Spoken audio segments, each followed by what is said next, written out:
Hi guys, it's attorney Bridget Domingos here with another edition of your Domingos Dime.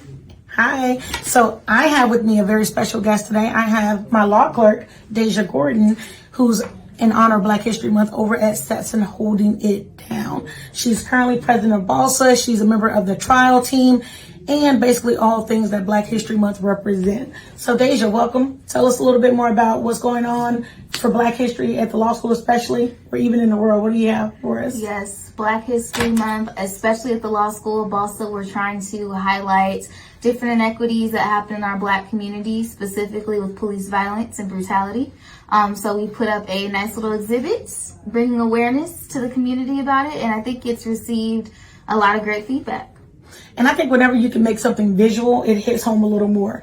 Like I saw something for the first time in my life. You know, you see pictures of like slavery or things that depict history, and they're always black and white. Where there's an artist and he literally put all of the pictures in color, and somehow when it was in color, it hit home that much more. Yeah, because I think sometimes we think that this is happening, 100 years ago, or, this is actually 2 generations ago or 1 generation ago. Our grandparents, our parents, they were alive around this time. And so the color actually brings that to life, that we're not too far removed from those times. So I know last week on the Domingos Dime, I mentioned that there are only, well, for one, we represent a very small percentage of those practicing law. So Black women especially represent only 2% of all attorneys.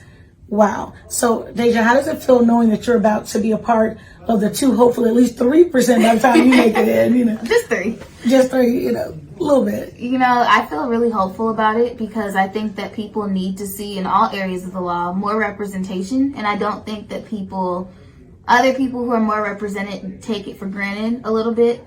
But I think that the system needs to hear different cultural viewpoints and perspectives from diverse people of color. We all don't have the same experience.